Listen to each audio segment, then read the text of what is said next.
Friends, कुछ दिनों पहले मैं अपने किसी दोस्त के साथ कुछ चर्चा कर रहा था एंड उस चर्चा का विषय कुछ अलग था, लेकिन एंड में उसने मुझसे कुछ ऐसा कहा कि जिससे मेरे दिमाग के जो तार थे वो हिल गए। मेरे अंदर कुछ ऐसा बेचैनी सी उठी कि क्या ये बात सही है। उसने मुझसे कहा कि विमल, अगर लाइफ के अंदर एक बार पापा ना होना तो चल जाता है, लेकिन मम्मी का होना बहुत जरूरी है। राइट। तो ये मेरे अंदर के कुछ विचारों के साथ कॉन्फ्लिक्ट कर रहा था, बेचैन हो रखा था मैं। तो मैं एक गुरु के पास गया, एक हमारे जो कोच हैं उनके पास गया।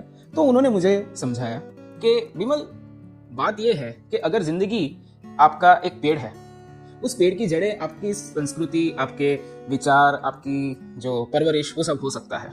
उस पेड़ की टहनियाँ और उसके ऊपर लगे पत्ते आपकी माँ है, जो आपको फलने और फूलने में सबसे ज्यादा योगदान देती है। लेकिन उन सब के पीछे एक आधारशिला बनके जो खड़ा होता है, वो होता है आपका पेड़ का ट्रंक।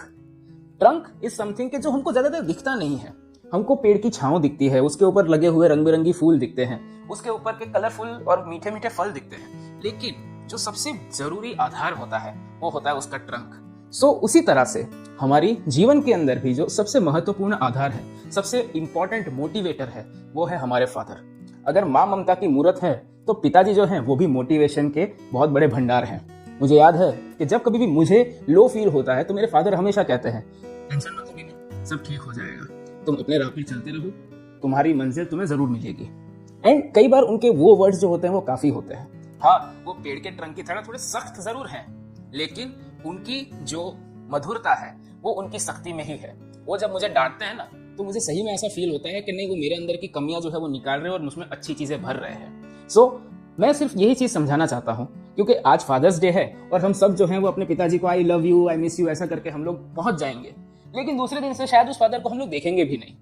तो आज मैं सिर्फ इतनी चीज कहना चाहता हूँ कि may be you love your father, you may not love your father, but उनका जो सेक्रीफाइस है, वो सेक्रीफाइस जो उन्होंने आपके लिए किया है, उसको कभी भी कम मत आंकिएगा।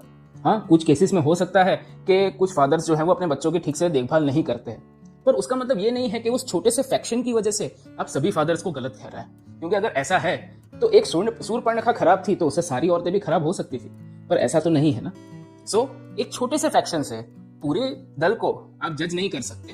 एंड जो आपके फादर्स हैं उनको आप ना ही सिर्फ कल पर रोज उनका ये थैंक जरूर कहें कि भाई उन्होंने आपके लिए बलिदान दिए हैं, उन्होंने आपके लिए बहुत सारे कॉम्प्रोमाइजेस किए हैं। वरना आप सोचिए कि जो बॉस आपके पिताजी के सर खा रहा होता है, बराबर है, अगर आपका किसी दिन सर खाए तो आपको कैसा लगता है।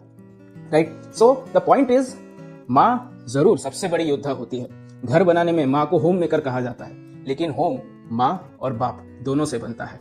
माँ अगर सबसे बड़ी योद्धा है तो सबसे बड़ा बलिदान भी आपके पिताजी ही देते हैं। सो माँ और बाप दोनों मिलकर ही एक होम की, एक घर की रचना करते हैं। So both of them are home makers. So not only your mom but your dad is also a home maker. May be उनका काम कुछ अलग होगा, उनका रोल अलग होगा, लेकिन he is also a home maker. So today on fathers day, not only my father but to all the fathers around you, thank you very much for your sacrifices। शायद हम आपको एक्नॉलेज नहीं करें, पर हमारे जहन में आपके सेक्रीफाइसेस और उससे ली गई सीख हमेशा हमारे साथ रहती है। And to my father, I am sorry, कभी कभी मैं थोड़ा इधर उधर हो जाता हूँ, लेकिन I always love you and I will make sure that अगर आप जो भी हैं उसका 1% भी बन पाऊँ तो भी मेरे लिए काफी है। So thank you very much, happy Father's Day, enjoy the day with your fathers, enjoy the day with whatever you want to do, and make sure कि आप अपने विचार हमें कमेंट बॉक्स में जरूर बताएं, ताकि हमें हमारे वीडियो के प्रति थोड़ा फीडबैक भी अच्छा पूरा जो भी है वो मिल सके।